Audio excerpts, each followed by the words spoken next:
এটা কিভাবে সম্ভব?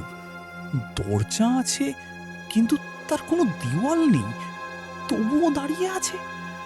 এই পাহাড়ে সবকিছুই অদ্ভুত দাদু।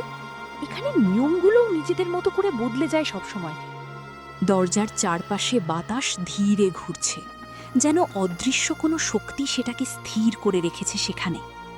আমি বহু প্রাচীন জিনিস দেখেছি, কিন্তু এমন দরজা আগে কখনো দেখিনি আমার জীবনে। দেখে বোঝা যায় না সবকিছু। কিছু দরজা বোঝার জন্য ভেতরে ঢুকতেই হয় দাদু। দরজার ভেতরে নীলচে আলো ঘুরপাক খাচ্ছে, যেন অন্য এক জগতের আভাস দিচ্ছে নিঃশব্দে। আলোটা অদ্ভুত, এটা আগুনের মতো না, আবার পুরোপুরি ঠান্ডাও মনে হচ্ছে না। কারণ এটা কোনো আলো না দাদু, এটা স্মৃতির আলো, যা শুধু কিছু মানুষই দেখতে পায়। হঠাৎ দরজার সামনে মাটিতে বসে থাকা ছোট্ট এক ছায়ামূর্তি চোখ মেলে তাকায় তাদের দিকে। ওটা কি একটা বিড়াল? কিন্তু তার চোখগুলো এত উজ্জ্বল কেন, যেন চাঁদের মতো জ্বলছে। আরও এক পা এগোবে না। এই দরজা সবাই পার হতে পারে না, সাহস আর জ্ঞানের পরীক্ষা লাগে। ছোট্ট শরীর, কিন্তু কণ্ঠে অদ্ভুত গভীরতা, যেন শত বছরের অভিজ্ঞতা লুকিয়ে আছে তার ভেতরে। আমি আদিত্য, রাজবৈদ্য।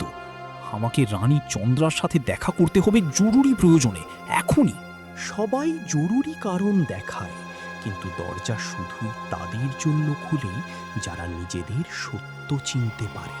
আমরা মিথ্যে বলছি না, আমাদের সত্যিই ভেতরে যেতে হবে, না হলে অনেক কিছু হারিয়ে যাবে। হারানো আর পাওয়ার হিসেব তোমরা এখনো বোঝো না, তাই প্রশ্নের উত্তর দিতে হবে আগে। দরজার আলো হঠাৎ একটু উজ্জ্বল হয়ে ওঠে, যেন প্রশ্নগুলো এই জগতের অংশ হয়ে উঠছে ধীরে। ঠিক আছে, প্রশ্ন করো। যদি এই পথেই যেতে হয়, আমি উত্তর দেওয়ার চেষ্টা করব সর্বশক্তি দিয়ে। প্রথম প্রশ্ন, যা দিলে কমে না বরং আরো বেড়ে যায়, সেটাকে কি বলে তোমাদের ভাষায়? আদিত্য কিছুক্ষণ চুপ করে থাকেন, যেন নিজের ভেতর থেকেই উত্তর খুঁজে বের করার চেষ্টা করছেন। ভালোবাসা। কারণ যতই দাও, সেটা শেষ হয় না, বরং আরো গভীর হয় সময়ের সাথে। ঠিক বলেছ, কিন্তু শুধু শব্দ জানলেই হবে না, তার মানে বুঝেছ কিনা সেটাও গুরুত্বপূর্ণ এখানে। দাদু সত্যিই বোঝে, ও শুধু জানে না, অনুভবও করে, তাই উত্তরটা সঠিক হয়েছে। দরজার আলো একটু নরম হয়ে আসে, যেন প্রথম বাধা তারা অতিক্রম করতে পেরেছে সফলভাবে। দ্বিতীয় প্রশ্নের জন্য প্রস্তুত হও, কারণ এখান থেকেই বোঝা যাবে তোমরা সত্যি প্রস্তুত কিনা ভেতরের জন্য। পাহাড়ের ওপর হালকা বাতাস বয়ে যায়, কিন্তু দরজার সামনে সময় যেন থেমে দাঁড়িয়ে আছে নিঃশব্দে। এখন শুরু হতে যাচ্ছে সেই পরীক্ষা, যা শুধু পথ খুলবে না, তাদের ভাগ্যও বদলে দেবে সম্পূর্ণভাবে।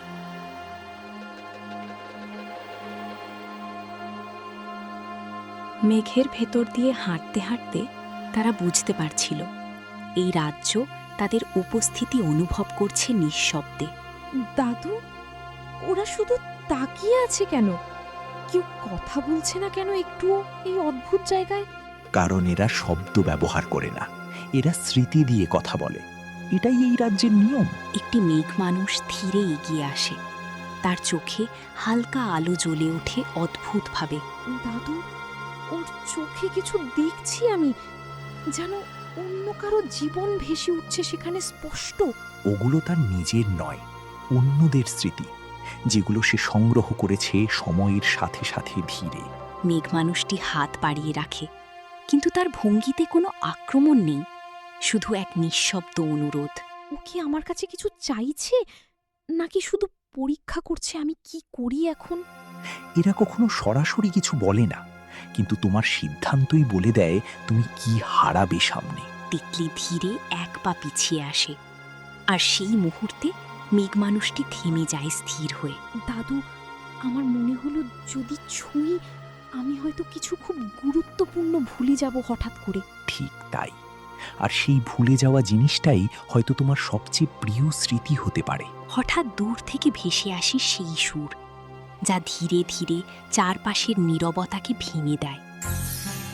Don't forget to subscribe, like, and share Ajab Gopal Studio for amazing stories.